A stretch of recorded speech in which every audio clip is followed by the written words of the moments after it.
I would like to introduce our next lecturer. Yeah.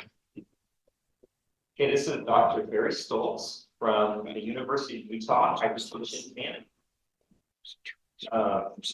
This will be our final presentation. All right. Hypertension management update. Excuse me. Dr. Barry Stults is a professor of clinical medicine at the University of Utah. He is board certified in coronary disease.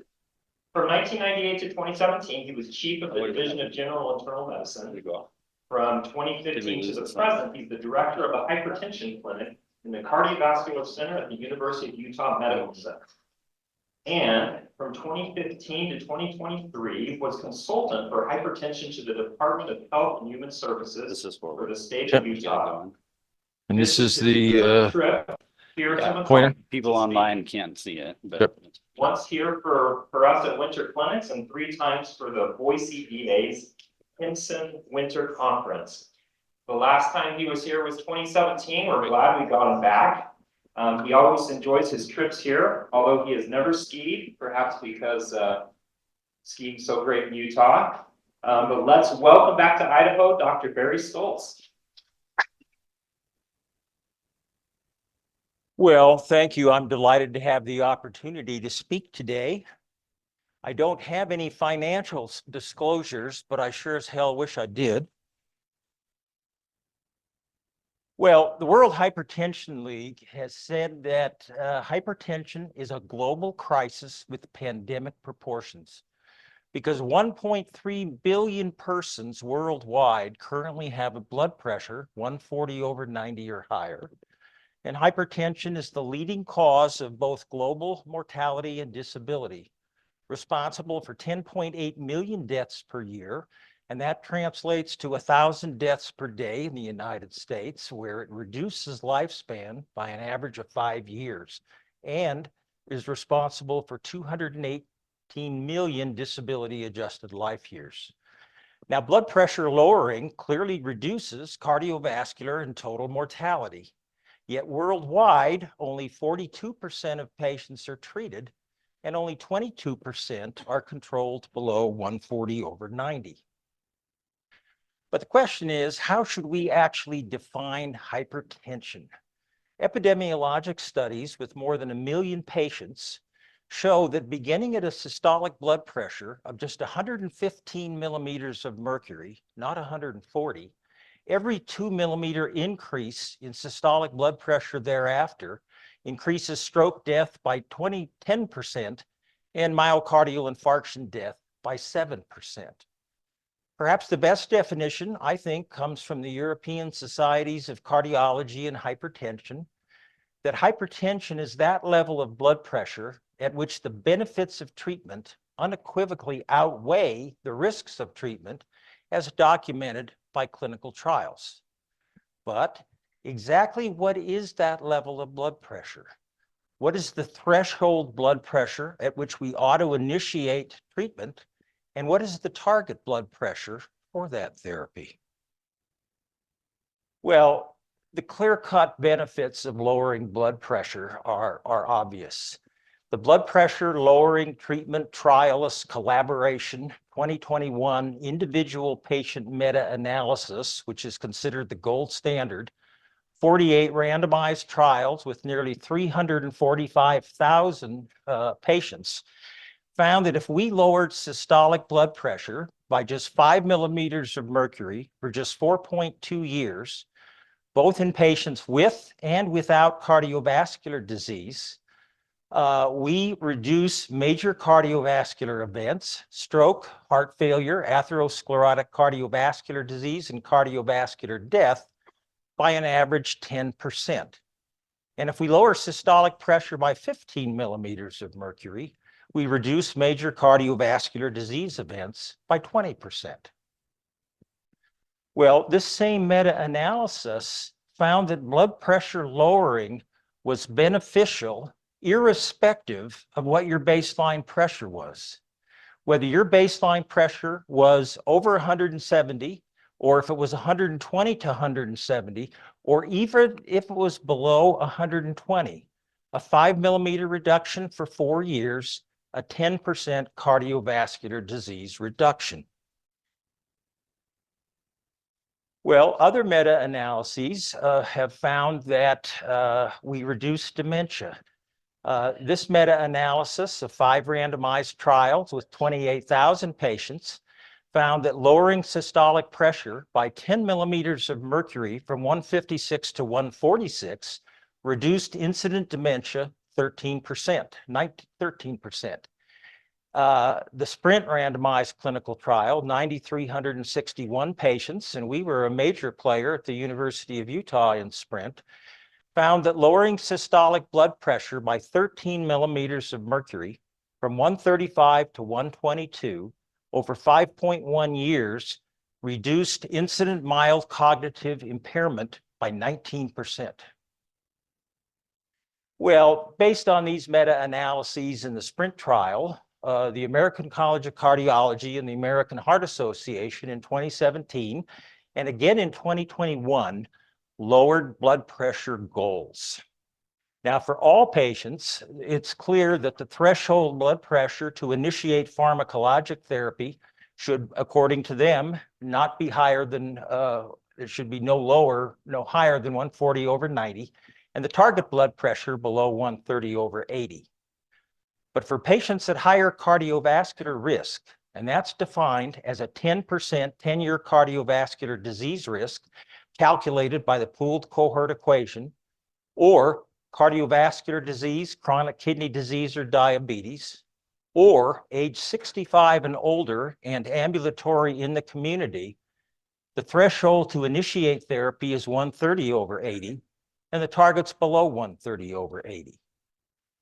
For other patients with a systolic pressure of 130 to 139 and a lower 10-year cardiovascular risk less than 10%, if they fail lifestyle therapy for 3 to 6 months, and if they have these additional cardiovascular risk factors, a family history of premature cardiovascular disease, adolescent onset hypertension, hypertension during pregnancy, or a personal history of premature births, they also recommend that the threshold to initiate therapy is 130 over 80 and the target below 130 over 80. Well, other guidelines have contrasting blood pressure goals. The 22 American Academy of Family Practice guideline uses a threshold blood pressure always of 140 over 90, but that's down from what they used to say of 150 over 90.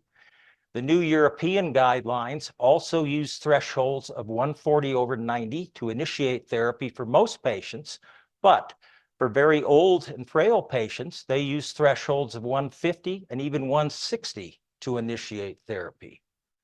But notice that the target blood pressures have all come down, and the targets are always less than 140 over 90, and for many patients, they're less than 135 over 85 or less than 130 over 80.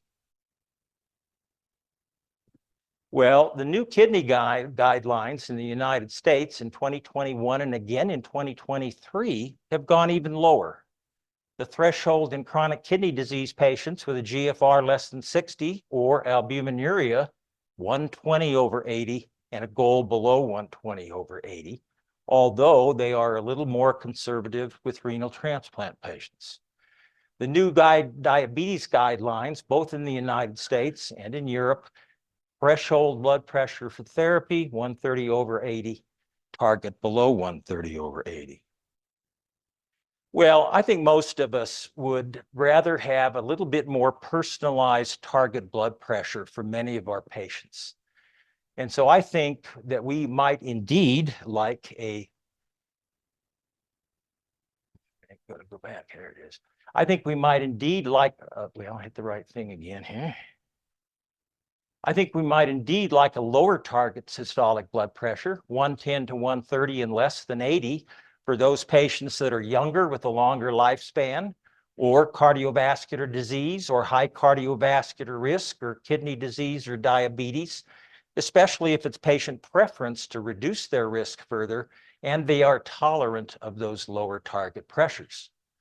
On the other hand, I think we might favor a little higher target blood pressure a systolic of 130 or maybe even close to 150 and a diastolic below 90 for patients with limited life expectancy, severe cognitive impairment, low standing blood pressures, high fall risk, polypharmacy, some of our patients who are a little less motivated and non-adherent, if there are cost issues, and especially if it's patient preference and they're not tolerant of those lower target pressures. Well, we're not even close to those blood pressure goals, not even close. And in fact, US hypertension control rates decreased significantly from 2013 to 2020. If we look at a control rate of less than 140 over 90, in 2013, only 54% of US hypertensives were controlled, and that dipped in 2020 to 48%. Among treated patients, from 72% to 68%. But if we look at that target below 130 over 80, it's a disaster. Only 24% of all patients are controlled, and only 43% of treated patients are controlled. And the largest decreases in hypertension control over the last 7 years occurred in women, in Black Americans, and in persons age 75 and older. So why do we have such continuing poor hypertension control? There are multiple reasons, but one of those reasons is that we have not yet addressed the social determinants of health. Well, we continue to have important disparities in US hypertension. If we look at prevalence, and we're defining here blood pressure, hypertension is 130 over 80 or higher, Black Americans have higher prevalence of hypertension than white, Hispanic, or Asian Americans, although they are more likely to be aware of their hypertension than the other three groups. White and Black Americans are more likely to be treated for their hypertension than Hispanic and Asian Americans. And while white Americans have a little higher control rate, 26%, the control rates are a disaster. They're dismal. But there are other non-medical determinants of health that are at least partially independent of race and ethnicity. Having no routine place for health care, no health insurance, less than a college education, an adverse physical environment, low social support. Now, the Regards population-based study looked at all of these and had 10 years of follow-up. And they found that these different non-medical determinants of health increase the incidence of hypertension anywhere from 16 to 49%, and independent of blood pressure, they increase total mortality 55 to 130%. But how, at our clinician level or at our health system level, how can we begin to address all of these non-medical health determinants? Well, I don't think we know the answer. But fortunately, this past year, the National Institutes of Health has provided multiple research grants to try to look into solutions. Well, a second reason for poor continuing hypertension control is therapeutic inertia by clinicians. That is our fault. And perhaps the best demonstration of this is the fact that 42 to 50% of uncontrolled US hypertension patients are taking only one antihypertensive medication. And multiple studies continue to show that among office patients with a systolic pressure of 140 or higher, there is no intensification of hypertension therapy at 80 to 88% of visits. Well, a third reason for poor control is we always want to try to blame the patients, and it turns out we can. Patients are not all that adherent. 26 to 28% of newly diagnosed hypertensives never fill their first prescription. 32 to 40% take less than 80% of the prescribed doses, and this has been shown to increase blood pressure. And depending on age and insurance, 21 to 40% of patients will discontinue therapy after the first year. And that's a problem. Better adherence to blood pressure medicines reduces cardiovascular disease events And in the United States, it's currently believed that 10% of all cardiovascular disease events are secondary to non-adherence to antihypertensive medication.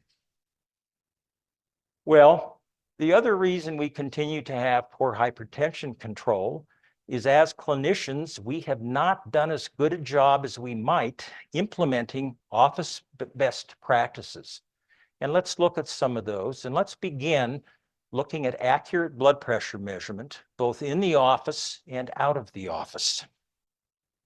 Well, an editorial a few years ago said, more often than not, the measurement of office blood pressure is not only inaccurate, but also downright misleading. And this is for two reasons. First, incorrect office blood pressure measurement technique is the rule, not the exception. 6 studies, more than 8,000 patients, compared usual office blood pressure measurement with guideline technique blood pressure measurement in the same patients. And what you find is that correct technique, on average, lowers blood pressure 10/7 millimeters of mercury and doubles your hypertension control rate without you doing anything else.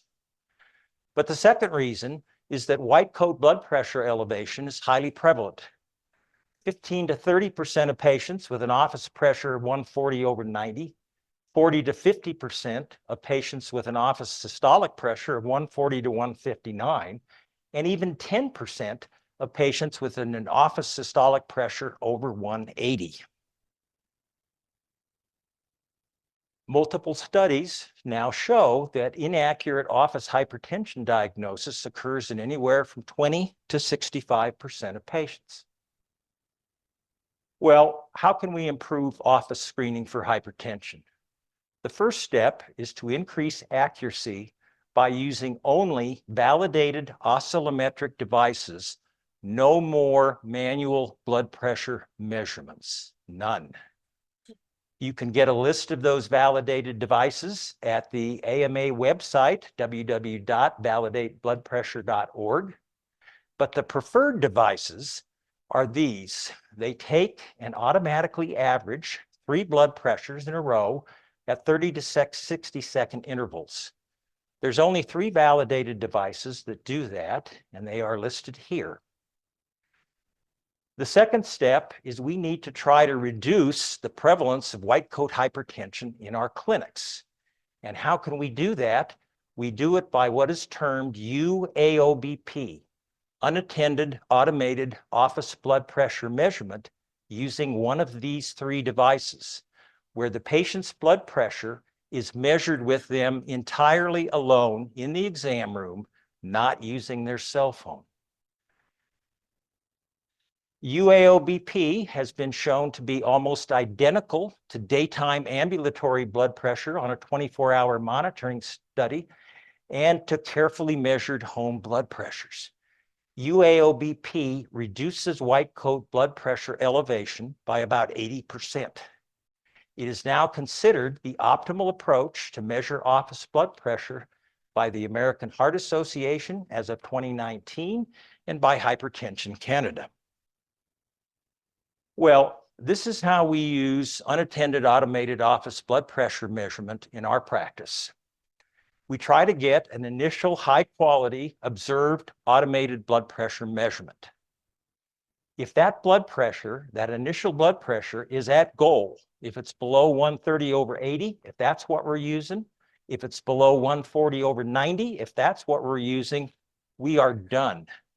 And the reason is we can go ahead and record that blood pressure because there is a less than a 3% chance that the average of 3 more blood pressures will be higher.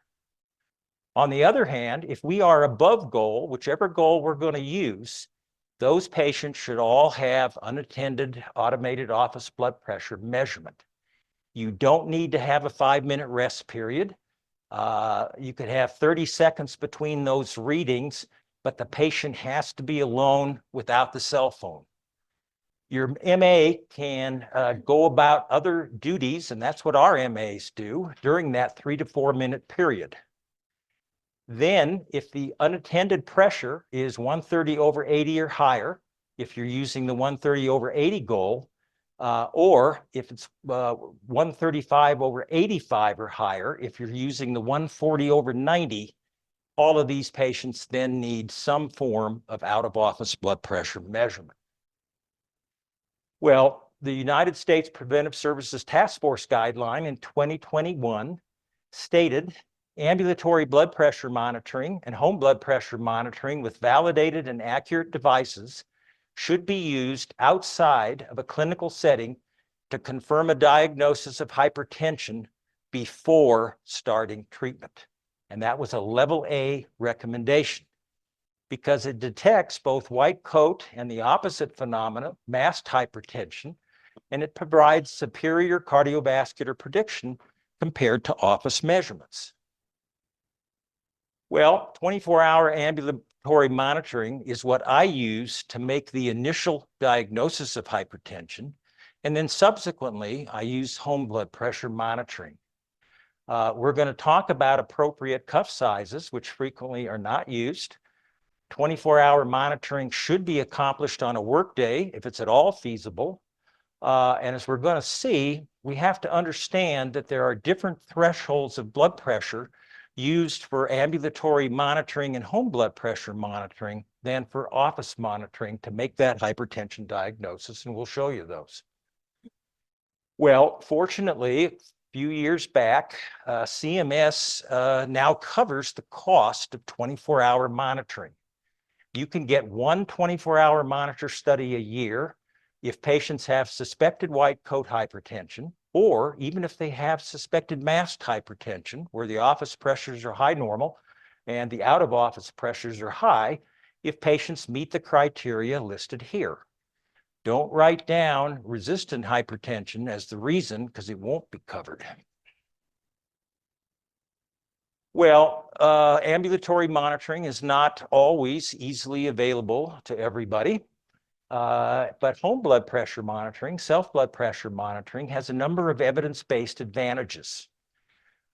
Systematic reviews of multiple studies that have compared home blood pressure monitoring plus office monitoring against office monitoring alone have shown that at 12 months, that addition of home monitoring on average lowers systolic pressure 6 millimeters of mercury, and improves hypertension control rates by 43 to 56% if.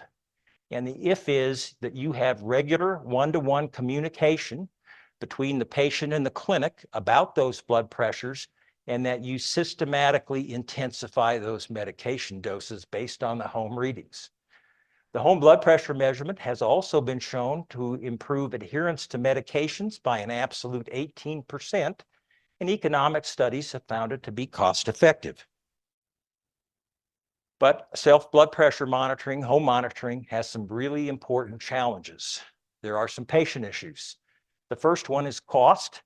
Only 34 states have Medicaid that will cover the cost of the device, and coverage by Medicare and private insurance is highly variable and fairly infrequent. We did a study that was reproduced by two other groups and found that almost up to 20% of patients refuse home blood pressure monitoring. Another almost 20% accept it, and they never send you any blood pressure measurements ever again. But I think the biggest of the problems is that the studies show that 63 to 87% of patients use incorrect blood pressure measurement technique, and they give you data that's wrong. Fortunately, there are now some excellent training videos and pre-written instructions that you can get at these two websites, and these are absolutely outstanding. Your patients can watch these in the clinic, or they can watch them at home. People have worried that too many patients will get anxious. Oh, my blood pressure's elevated. Oh, I just took it again and it's really elevated. And now I really took it. My God, it's off the charts. And they go to the emergency room. It happens. It doesn't happen real often, but it does happen. There are device issues for home blood pressure monitoring. 85% of the devices on the US market have never been validated in a scientific study, and they are clearly less accurate than the validated monitors.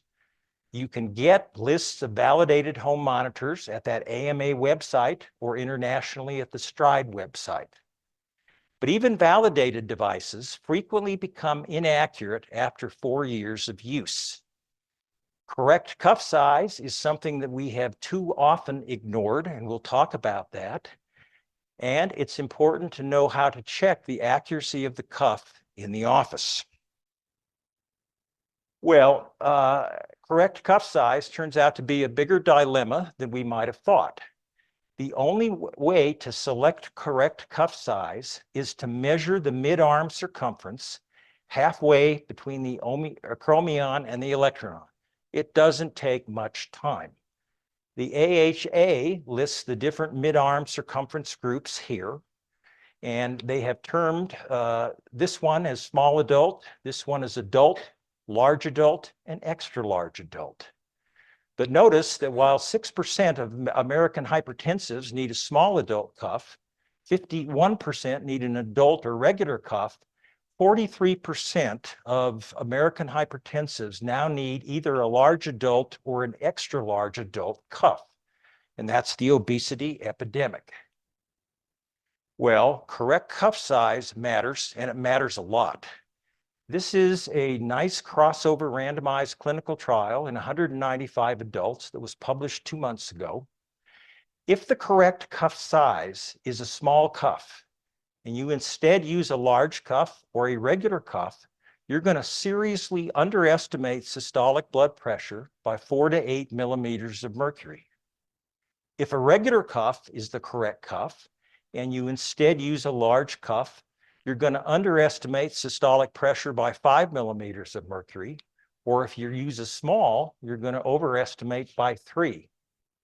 If a large cuff is correct, and you use an extra large cuff, because that's all that's available, you're going to underestimate systolic pressures by 8. If you use a regular cuff, you're going to overestimate by at least 5. And if an extra large cuff is correct, you're totally hosed using any other cuff. You're going to have tremendous overestimates of the blood pressure. Well, that cuff size is a dilemma for our patients when they go to purchase a cuff. This is a study from a few months ago, 42 validated blood pressure devices from 13 manufacturers. And what they found was that none of the cuff sizes in any of these validated devices honed up with what the AHA cuff sizes were. As an example, if your patient had a 25 to 26 centimeter mid-arm circumference, there are no validated devices that fit it. Regular cuffs come with all kinds of different names: adult, medium cuff, standard cuff, regular cuff. Patients are confused when they see this. The same is true with large and extra large cuffs. Now, many of the cuffs on the market now are called broad range cuffs because they are, at least theoretically, and probably for the most part, can cover a wider range of mid-arm circumferences. And these actually make up 52% of the validated devices currently on the market. But look at the terminology: wide range, smooth fit, integrated, whatever that means, standard, adult. Your patients go to buy something and they have no clue. We can do our patients a big favor by measuring their mid-arm circumference so that they can get the right cuff size. Wrist cuffs. The only time wrist cuffs ought to be used is if your patient's arm can't fit an upper arm cuff. A wrist cuff has to be held, the wrist has to be held. It's not flexed, it's not extended. It has to be at mid-sternal level. The arm has to be supported. If instead the patient puts it too high, they're going to underestimate true systolic pressure. If they put it too low, they're going to overestimate true systolic pressure. And if they put it too low and don't support their arm, they're going to have a major league overestimate of their blood pressure. To my current knowledge, there's only 3 validated cuffs on the market that are wrist cuffs for patients with really, really large arms. Well, the question always comes then, is your patient's home cuff accurate or not? The main protocol used in the United States is the American Medical Association SMBP Device Accuracy Test Protocol. The way this is done, and critically, the patient has to rest for 3 to 5 minutes to allow blood pressure to decline, as it will. Then you take 5 sequential same arm systolic pressures, first 2 with the home cuff, 3rd with the office cuff, 4th with the home cuff, 5th with the office cuff. You then apply the protocol. You average the 1st and 2nd home cuff measurements, and you subtract the 3rd office systolic measurement. If it's less than 5, absolute less than 5 difference, cuff's accurate. If it's more than 10, the cuff's inaccurate. If it's 6 to 10, you have to look at the rest of the pressures. You then average the 3rd and 5th office systolic pressure and subtract the 4th home systolic pressure. If they're within 10, it's pretty good. It's going to be accurate. If they're less than that, greater than that, it's going to be inaccurate. Well, this protocol was applied in a study that was just published last month in 152 patients who brought in the home cuffs that they had and were using to a Boston internal medicine clinic. The age range of these patients was 26 to 95, but nobody brought in a small or an extra large cuffs. Most of the cuffs were from validated manufacturers, Omron, A&D, and Microlife, but the other cuffs were unvalidated. And what they found is that 81% of the Omron cuffs were accurate, meaning 20% were not, and it tended to be the cuffs that were older than 4 years. But the non-Omron, non-validated cuffs were much less accurate. So again, if we're going to get good data on home blood pressure, we have to make sure those cuffs are accurate, and it's probably worthwhile checking cuff accuracy once a year. There are clinic challenges to developing an effective home blood pressure monitoring program. It is pretty labor intensive. We have to not only train, we have to retrain both our staff and our patients in correct blood pressure measurement. And we have to establish follow-up mechanisms by which patients are going to communicate those blood pressure results, and we're going to communicate back to them about intensifying therapy. That's cost and that's time. Fortunately, there are some really excellent resources here. The AMA and the American Heart Association at this website have all kinds of fantastic tools to set up your home blood pressure program. And there's an article that came out in December called Self-Monitoring Blood Pressure Telemonitoring Programs, a Pragmatic How-To Guide that really tells us how to set up an effective program. Well, the home blood pressure monitoring protocol that is currently recommended is listed here. Patients need to measure their blood pressure twice a day, morning and evening, for at least 3, if not for 7 days in succession. If they are only going to do 3 to 5 days of monitoring, try to get them to do it on a work day because the blood pressure is going to be higher then. In the morning, blood pressure should be taken within 1 hour of awakening, after urination, before breakfast, and especially before blood pressure medication because we want to see what the trough blood pressure is. And the key maneuver is the patient has to rest quietly for 5 minutes. No reading, no cell phone, no talking. They never do it. And it's a problem. Patient then measures 2 or 3 measurements 1 minute apart.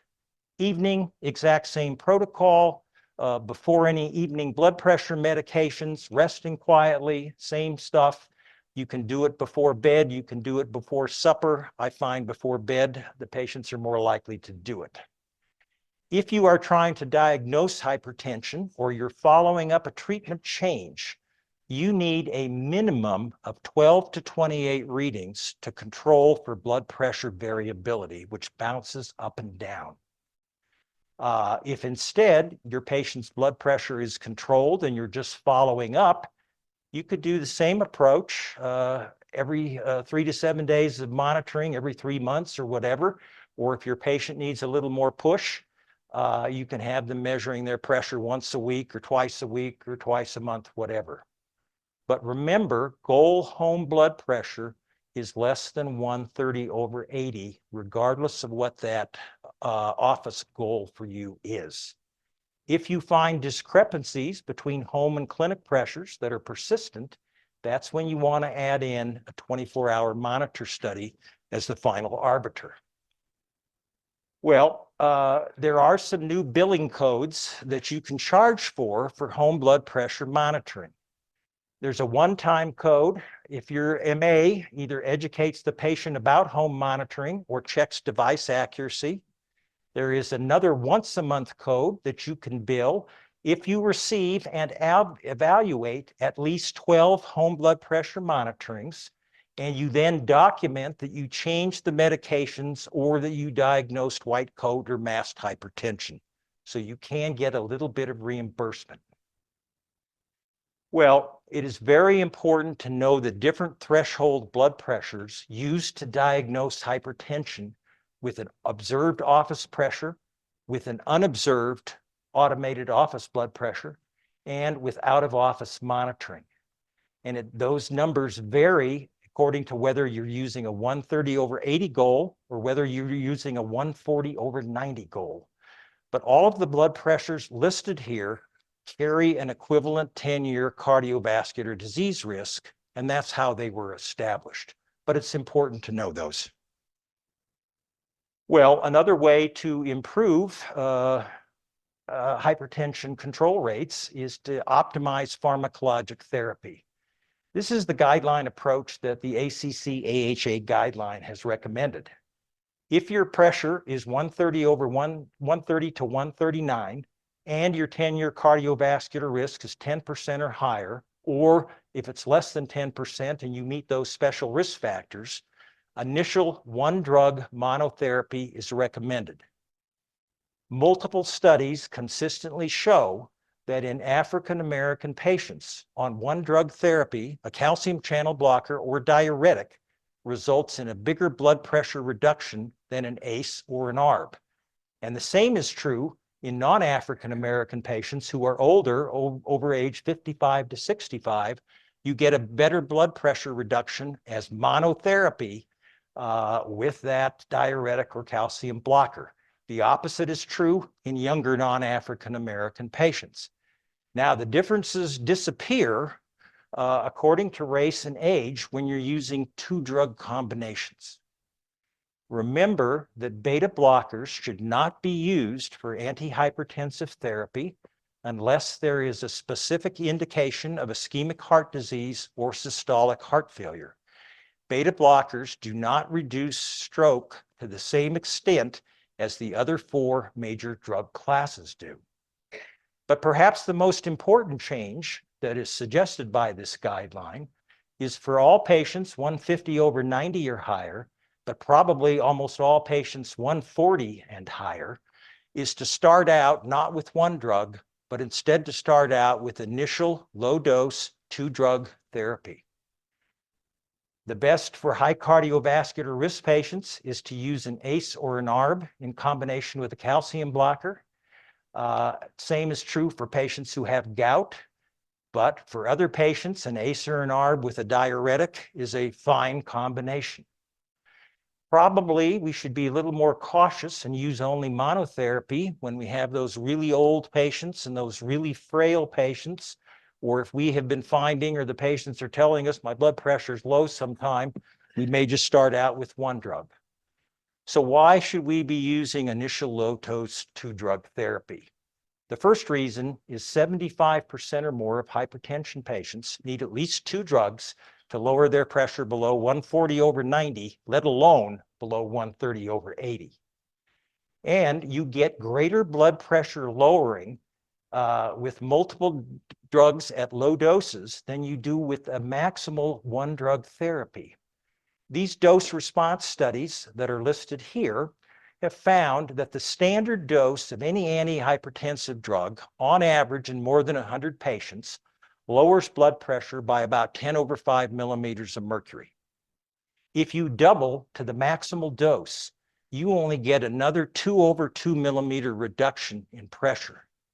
But if you instead use 2 drugs at half standard, you get 14/8 reduction. If you use 3 drugs at half standard, you get 29/14. And if you use 4 drugs at quarter standard, you again get 20/15 reductions in pressure. And because side effects of blood pressure medicines have a log linear relationship to dose, you're going to get fewer or at the worst equal side effects with low doses of multiple drugs than with the maximal dose of 1 drug. But more important, the reasons to use initial low-dose 2-drug therapy is that the randomized trials have shown that starting out with 2 drugs, you get 26 to 39% greater blood pressure lowering in the first year or 2 than if you start with 1, and you get an absolute 20% greater hypertension control rate by starting out with 2. Observational studies have suggested that starting out with 2 actually reduces cardiovascular disease events over the first 2 years. So why does that happen? A couple of reasons. First, 2-drug therapy corrects for the fact that different patients respond variably to 1 drug because different patients have different mechanisms for their hypertension. But more important is probably that it improves adherence to the medication 10 to 21%.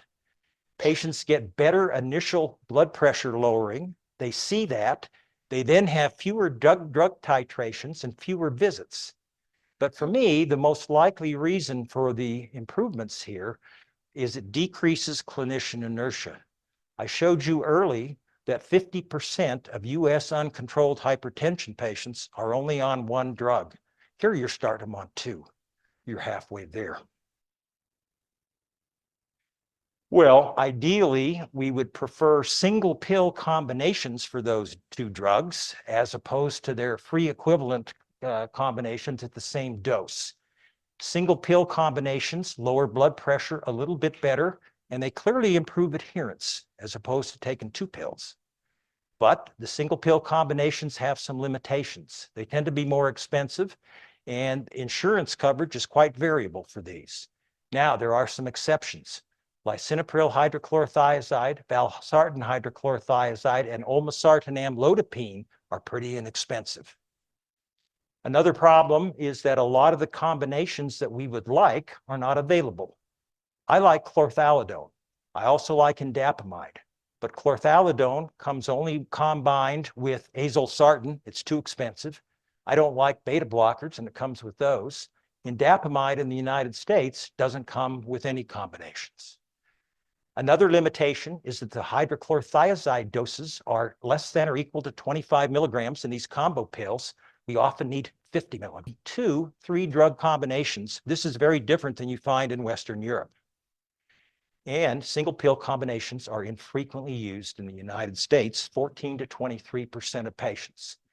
Well, these are the standard doses of different antihypertension drugs from different classes, and these would give you an average reduction of about 10/5 millimeters of mercury in a large patient population. But again, any individual patient may have a different response to a single drug. Well, these are 2 sample hypertension treatment algorithms that are used in Kaiser Permanente. And Kaiser Permanente has a 90% hypertension control rate, best in the world. For high cardiovascular risk patients, they start out with a calcium blocker and a ARB, olmesartan, because this is the cheapest one out there. And they used forced titration. They change the dose of the medications every 2 to 4 weeks until they're in control. And they march up to the top dose of this combo pill. And then if they need to, they add either indapamide or chlorthalidone, or they go to a 3-drug single pill combination if the patient's insurance will handle it with hydrochlorothiazide. In other patients, they're going to start out with lisinopril and hydrochlorothiazide at a half a tablet, and again, forced titration until they get to the maximal dose. And then at that point, they add amlodipine as their 3rd drug.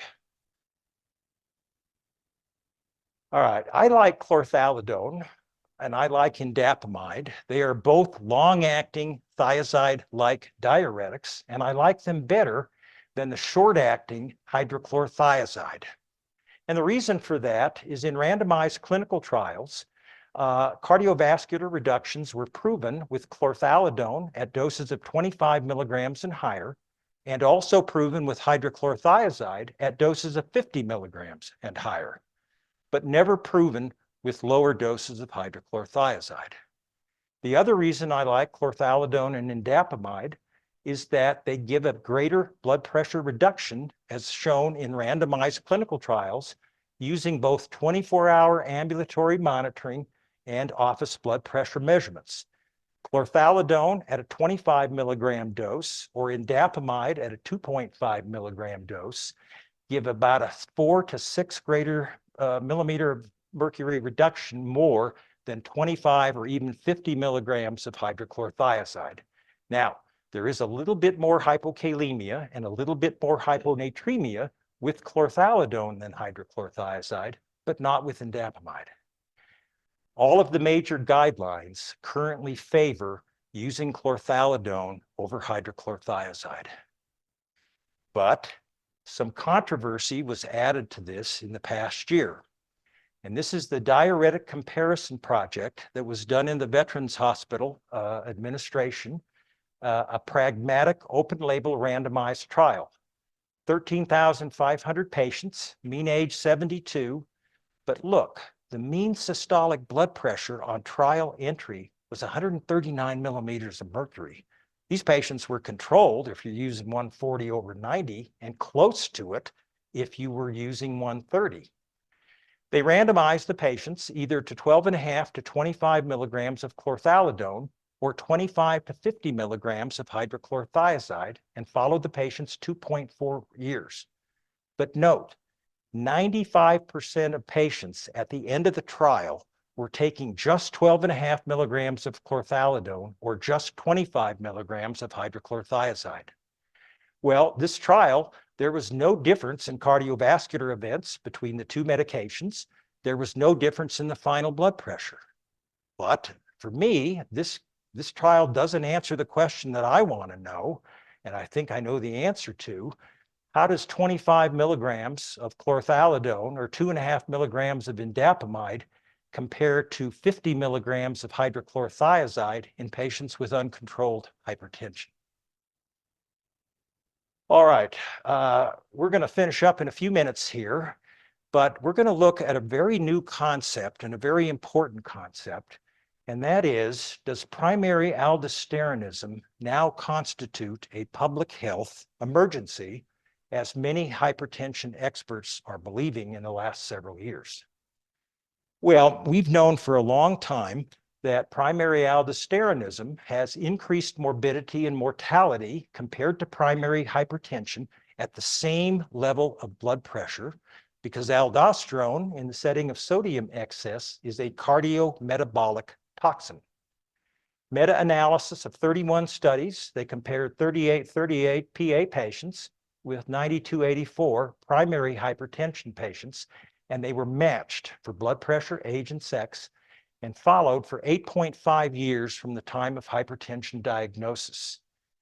The PA patients had 3.5-fold more atrial fibrillation, 2.5-fold more stroke, 2-fold more LVH and heart failure, and 77% more coronary disease than the primary hypertension patients at the same level of blood pressure. Another cohort study compared 602 PA patients with 41,800 primary hypertension patients, again matched for blood pressure, age, and sex, 10 years of follow-up.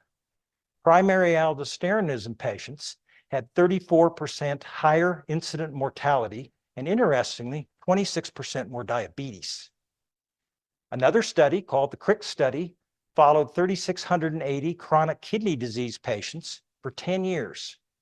Every 2-fold increase in serum aldosterone increased by 11% the risk for chronic kidney disease progression.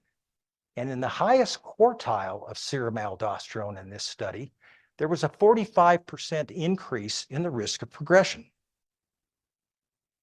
Well, aldosterone excess is clearly multiple adverse effects on the kidney, on vascular tissue, on the liver, on adipose tissue. It not only causes hypertension, it causes a cardiometabolic syndrome. Well, primary aldosteronism, we used to think was rare. No way, it's not. And the new studies are all showing that in patients with systolic pressures of 140 to 180, we're looking at least 15% of patients with primary aldosteronism. In resistant hypertension patients, it's close to 25%. In patients who have hypokalemia, either spontaneous or diuretic induced, it's again very high, and it's high in a lot of these other subgroups. But the best proof that primary aldosteronism is common comes from this study. This is a cross-sectional study from 4 US centers, one in Boston, one in Charlottesville, one in Birmingham, Alabama, and the other in Salt Lake City. We evaluated 1,015 participants in this study. In every patient had a confirmation test to confirm the diagnosis of primary aldosteronism, and oral sodium loading test where you measure 24-hour urinary aldosterone secretion. And what was found in the study was pretty amazing. Among the normotensive patients, and there were 280 of them, 11% made criteria for primary aldosteronism. They didn't have hypertension. Stage 1 patients, 16%. Stage 2 patients and resistant hypertension patients, 22% met criteria. The aldosterone-renin ratio that we all use to try to detect primary aldosteronism was totally useless. It missed 50 to 80% of the patients were missed. And the negative predictive values and the positive predictive values of the aldosterone-renin ratio were terrible. But what we did find is that a suppressed renin activity level of less than 1 microgram per liter per hour was very sensitive for picking up primary aldosteronism, except in resistant hypertension patients who were on multiple meds, especially when they were on spironolactone. Well, the studies show very clearly that primary aldosteronism pathophysiology, I'm going to call it, as the aldosterone goes up and the renin goes down, it affects cardiac structure and function almost at all levels. This is the ERIC study, 4,500 patients, only 12% of them had a positive screen, but they found at all levels of the aldosterone-renin ratio, left ventricular hypertrophy, left atrial size, global strain, all of these things progressively increased as the aldosterone-renin ratio went up. A just published study, Cardiovascular, is a population-based cohort from Canada, 1,284 patients, 54% of them normotensive, 43% with mild hypertension. They found as the aldosterone-renin level ratio progressively increased from low to high, independent of blood pressure, there was a progressive increase in arterial stiffness, in cardiac remodeling, in left ventricular hypertrophy, and incident hypertension.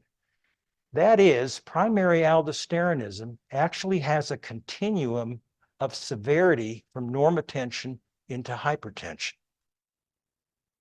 Another study, they took hypertension patients who had a positive aldosterone-renin ratio screening test. They did confirmation tests, and they found that 60% of these patients did not have primary aldosteronism. But they brought these patients back 5 years later, and now 20% of them had primary aldosteronism who didn't, and those patients had worsening blood pressure, worsening cardiovascular complications. Again, the concept is that primary aldosteronism, there is a continuum of severity from normotension to hypertension. So we have primary aldosteronism really on a sliding scale. at least 15% and maybe more of primary hypertension patients have overt primary aldosteronism, and another 25% or so of resistant hypertension patients have it. But many of the other patients have a lot of the pathophysiologic factors of primary aldosteronism. So we have all kinds of guidelines about how to diagnose primary aldosteronism. And all the guidelines tell us that the first step is to select high-risk patients for screening. And they list all of these different reasons that we should go ahead and screen patients. And the lists differ a little bit from one guideline to another. But this turns out to be 50% of all hypertension patients. Well, what tests do they tell us to begin with? They tell us to begin with the aldosterone-renin ratio. But there are a lot of problems. Should we use a ratio of 20 or 30 or 40? The guidelines all differ. Some of the guidelines say we should only use the aldosterone-renin ratio if there is a minimum serum aldosterone level, but some use 15, some use 10, some use 6 nanograms per deciliter. But I think the real problem is in both normotensive patients and in primary aldosterone patients, there is enormous intra-individual variability in the serum aldosterone levels. 31%, and that translates to a 45% variability in the ratio, and that's because aldosterone secretion is pulsatile, like many hormones. 10 studies of the aldosterone-renin ratio with 4,000 patients found that the sensitivity and the specificity were all over the map. Couldn't tell. The guidelines, some guidelines tell us, oh, you can't measure the ratio unless you stop all the meds in these patients whose blood pressures are 180 over 120. Others say, no, you can just stop some. Others say, hellfire, you don't need to stop any. It's a big mess. Well, the big mess doesn't stop. If you get a positive screening test, your next step is to do a confirmation suppression test.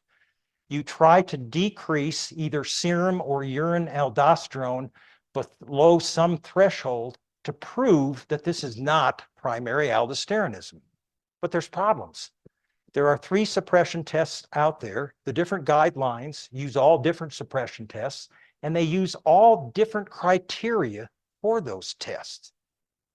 A systematic review of 55 studies said there was very low quality supporting evidence for any of these, although the oral sodium loading looked like the best.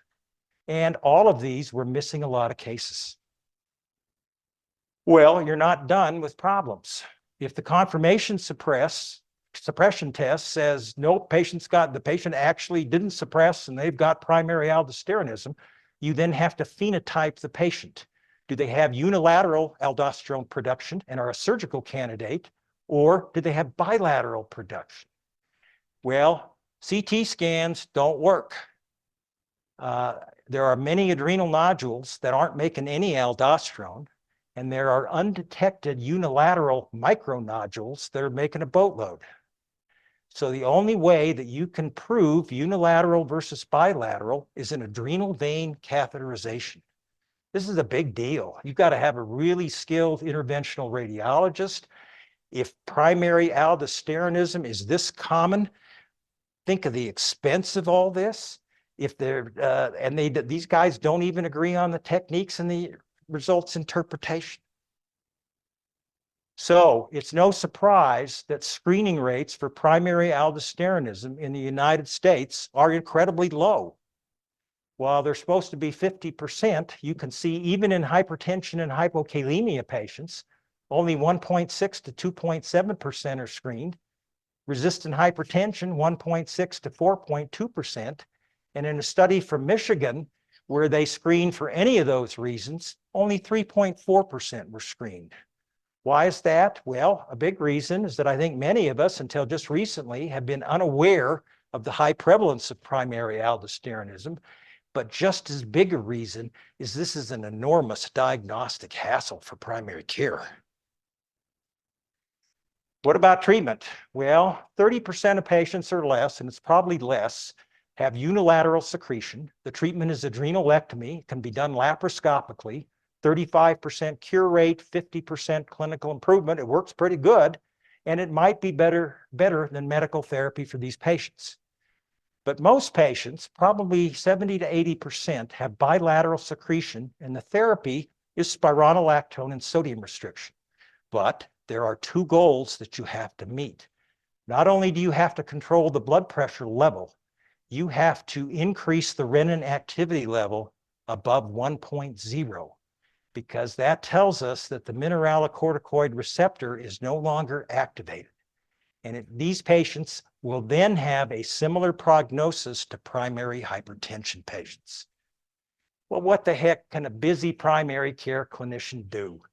Maybe 30% of hypertensives have got somewhere between mild and overt or severe primary aldosteronism. Primary aldosteronism is killing people right and left. The screening test that we're supposed to use doesn't work.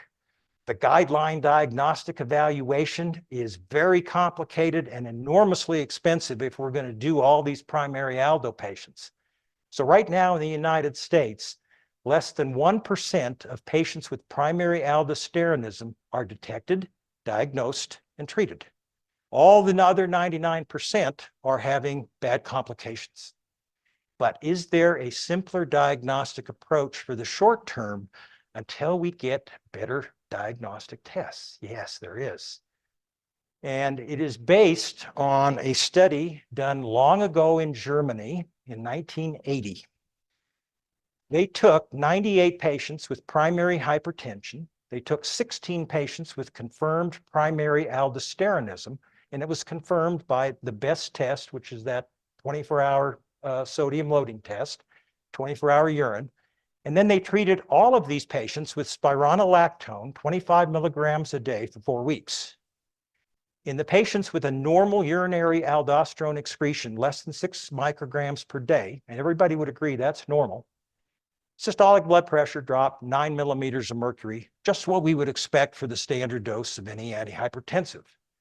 In the patients with primary aldosteronism, greater than 12 micrograms per day, systolic blood pressure dropped 21 millimeters of mercury. Again, just what we would expect. But in what they called occult primary aldosteronism, that is primary aldosteronism pathophysiology, with a urinary excretion of 6 to 12 micrograms per day, the blood pressure also dropped 22 points. So based on this, in a major group, in fact, the author of this is the guy who wrote the guideline in 2016 from the Endocrine Society, and he thinks we have to do something totally different. And the approach that he suggests is listed here. If your patient comes in and they're already on antihypertensive agents, but for me, even if they're not on antihypertensive agents, I do a plasma renin activity. I don't do the plasma renin concentration for several reasons. If that plasma renin activity is over 1, I'm done. Nothing else to do. If that plasma renin activity is less than 1, then I'm going to do that 24-hour urine with some sodium loading. And if it turns out that I'm less than 6 micrograms per day, I'm done. If it's 6 to 12 micrograms per day, primary aldosterone pathophysiology, then I'm going to put the patient on 25 milligrams of spironolactone, and I'm going to follow them out 4 weeks. If I get that average blood pressure reduction, I'm going to say this patient doesn't have primary aldosteronism or primary aldo pathophysiology. But if I then get a great big blood pressure reduction, I'm going to leave them on spironolactone, and I'm going to normalize not only the blood pressure, I'm going to normalize the renin activity. On the other hand, if I get more than 12 micrograms per day on that urinary aldosterone, I've got PA. And in those patients, I'm going to look at them in 2 ways. If the urinary aldosterone is not too high and the blood pressure is not too bad and I can control it, I'm done. I'll just control it with spironolactone, normalize the blood pressure, normalize the renin activity, and I'm done. All the other patients, I'm going to refer. And these are the patients that need more workup.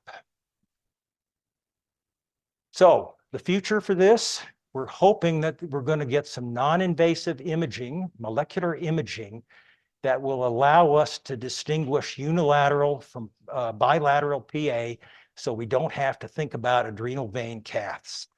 We'll see if this comes about. All kinds of new medications coming out that are going to have fewer side effects than spironolactone. We'll see. Enough.